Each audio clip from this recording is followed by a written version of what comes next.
Fleisch ist beliebt in Europa. Vielleicht auch bei euch. Und jeder kann sich tierische Nahrung leisten. Doch die günstigen Produkte im Supermarkt haben ihren Preis an anderer Stelle. Massentierhaltung. Fast 90% aller Deutschen und fast die Hälfte der Europäer sagt, dass sie gern mehr für tierische Produkte zahlen würden, wenn es den Tieren dann besser ginge.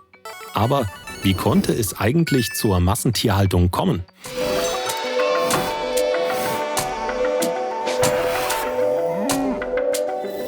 Massentierhaltung ist sehr umstritten. Überfüllte Riesenställe, Medikamente und Hormone statt Auslauf, Platz und gesundem Futter. In Deutschland leben derzeit schätzungsweise 745 Millionen Tiere unter diesen Umständen. Diese Entwicklung ging ziemlich schnell. Vor 100 Jahren gab es hierzulande noch keine Massentierhaltung. Lasst uns mal auf die Haltung von Geflügel schauen. Da ist der Blick in die Vergangenheit besonders eindrucksvoll. Bauern hielten ihre Hühner auf dem eigenen Hof. Die Tiere hatten Auslauf und in der Regel keine Medikamente oder Hormone. Heute wäre das Bio-Qualität. Aber ein Arbeiter mit einem Monatslohn von 60 Mark zahlte für solch ein Tier 1,20 Mark. Viel Geld, ein Fünfzigstel seines Einkommens für nur eine Familienmahlzeit. Und heute?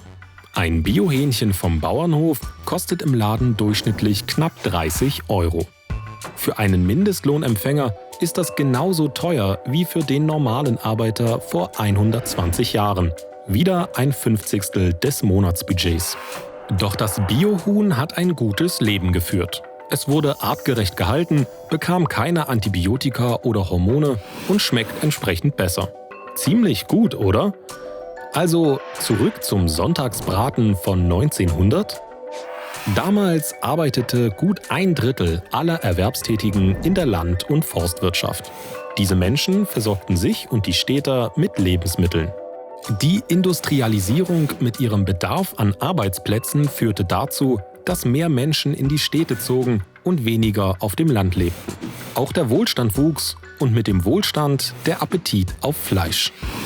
Weil so immer weniger Bauern immer mehr produzieren mussten, begann vor etwa 50 Jahren die Massentierhaltung, in der mehr Tiere gehalten und tierische Produkte zu effizienteren Bedingungen produziert werden konnten. Doch die Mastanlagen kosteten viel Geld. Kleine Landwirte konnten das nicht finanzieren. Ihre Betriebe wurden von größeren aufgekauft. Die Verbliebenen arbeiteten hart in immer größeren Stellen, um rentabel zu bleiben. Oft hieß das, es kam mehr und billigeres Fleisch auf den Markt. So konnte der steigende Verbrauch befriedigt werden und das bei sinkenden Preisen. Im Schnitt verdient heute ein Hähnchenzüchter nur noch wenige Cent pro Tier. Er muss jährlich deutlich mehr als 500.000 Tiere verkaufen, um sich den deutschen Mindestlohn zahlen zu können und versorgt so allein Zehntausende Esser. Um einen Schlussstrich unter die Massentierhaltung zu ziehen, müssten entweder viel mehr Menschen wieder in der Viehwirtschaft arbeiten, um nachhaltige und artgerechte Tierhaltung zu ermöglichen, oder der Fleischkonsum müsste drastisch sinken.